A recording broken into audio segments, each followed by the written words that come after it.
Yeah. So I'm driving home after freshly watching Secret Invasion. Probably post this in the morning. Give everybody a chance to finish off. That show honestly felt like a waste of time. Um, the best way I can put it, it's incredible how actors who I really, really like lately have been doing jobs where it's to the point where I'm like, I don't like this thing. Like Samuel Jackson, I'm the guy who enjoyed Formula 51, okay? And I always enjoy his acting. I still think their performances were strong, so don't get that twisted. But the story, and I know he was executive producer, it felt blah. And I'm going to go into some light spoilers just because I want to go over some things really quick. Number one, the whole thing with Nick Fury basically not really being the dude that knew everything, but it was all of the Skrulls. And it was like he was just kind of just a lapdog, and they kind of hinted to that he really was inept. And throughout the show, it showed that he was pretty inept with doing this. Was ridiculous. Two, the fact that he called nobody to assist, and multiple people kept saying, why don't you call someone? I feel like the writer was writing going, man, I wish we had a budget. No, we did spend like $212 to actually put in an Avenger or somebody. It would have, even if he did like one person or two people or even a lower tier or something, I think that would have definitely sparked up the series a bit. The British intelligence lady, I call her the lady in red because most of the time you see her with a red coat. She was awesome. She was probably the best thing in that series.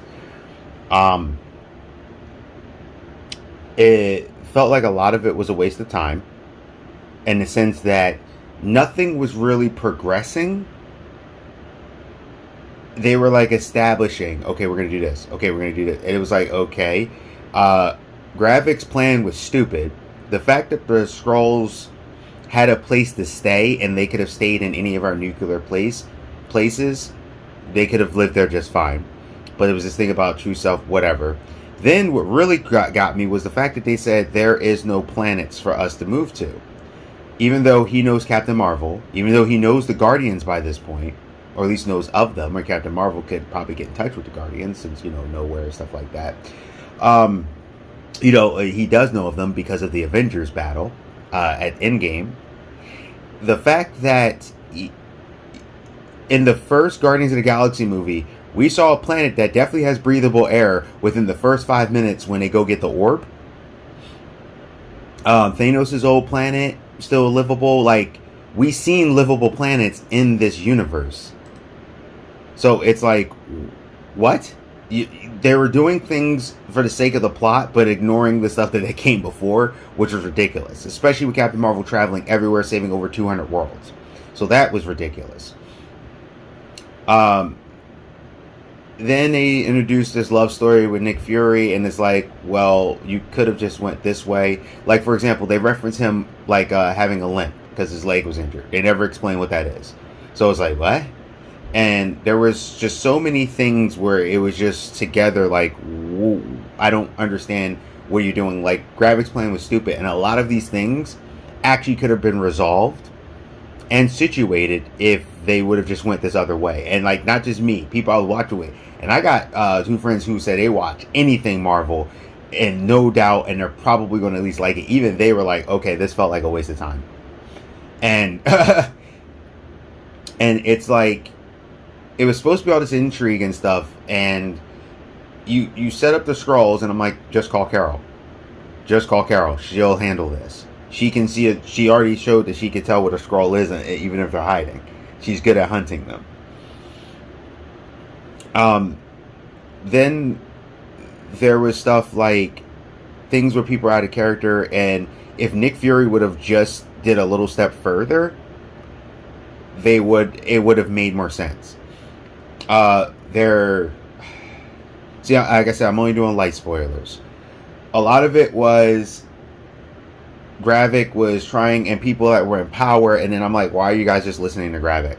Like, Rhodey, for example. In this, he's a colonel. Yet he's telling people like at higher levels what to do and shutting them down. And 2 snaps and I'm a black man. And I'm like, I don't understand.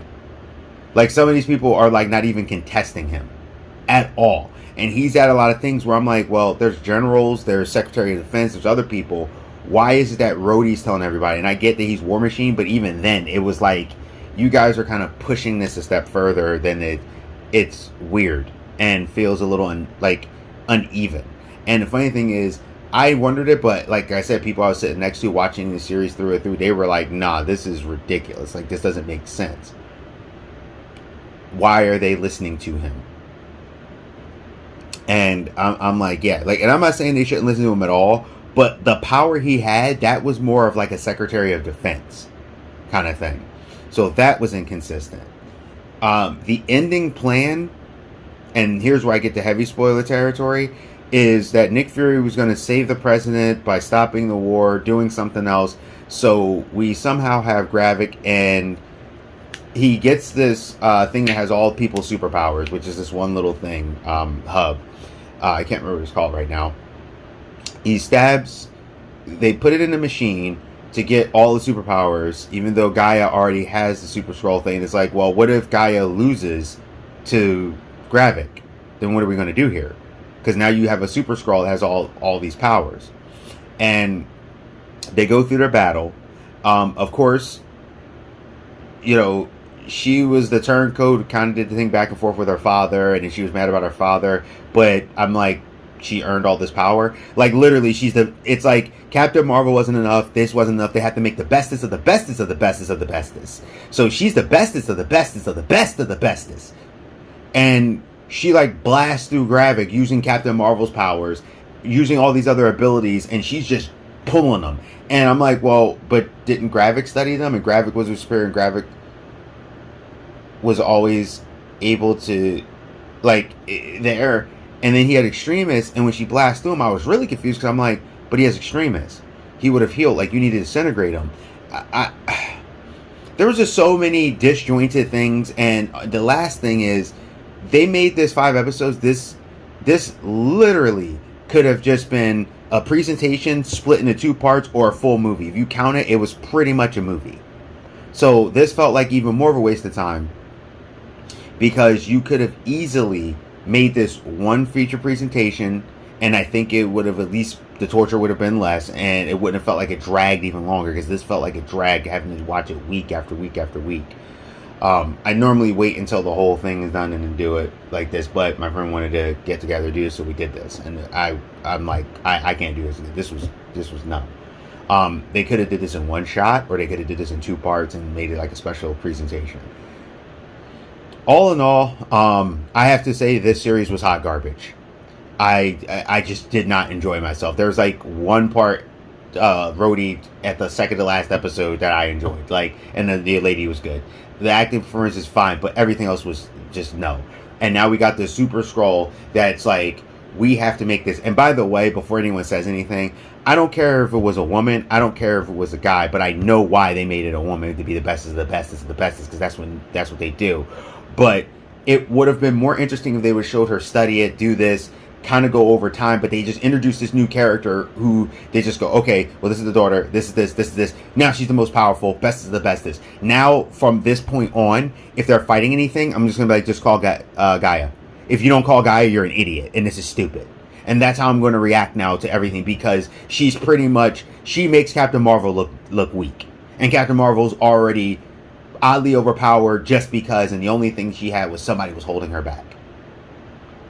And that's like the main thing with Marvel. It seems like the same thing. Like, I was like, well, I was being held back because of Skrulls, and I need to be this. Like, to do a strong female character does not mean that they instantly have all the power. They're better than every man. They're everything like this. To do a strong character, you can show a little bit of a journey. And if they are overpowered, show them a challenge. And once again, I felt like she wasn't being really challenged. So that's just my opinion. Tell me what you think. I thought Secret Invasion was terrible. And the fact that they didn't put in superheroes and stuff was blah. I also think it's going to be a good story to see what Rhodey and Ross's story, Everett Ross, going forward. I do think that will be interesting to see what that's about. But outside of that, hopefully they'll be able to build some better storytelling. One last thing. All of the deaths were completely pointless. They would do something, and it was like Maria Hill, for example. She's coming back in the Marvel, so that makes no sense. And because they did the thing with Gaia, it made his Talos' death feel even less. So I needed to add that too. See ya. Geek Protagonist, you stay safe, you stay healthy, you stay real. Like I said, sinking ship for me. See ya.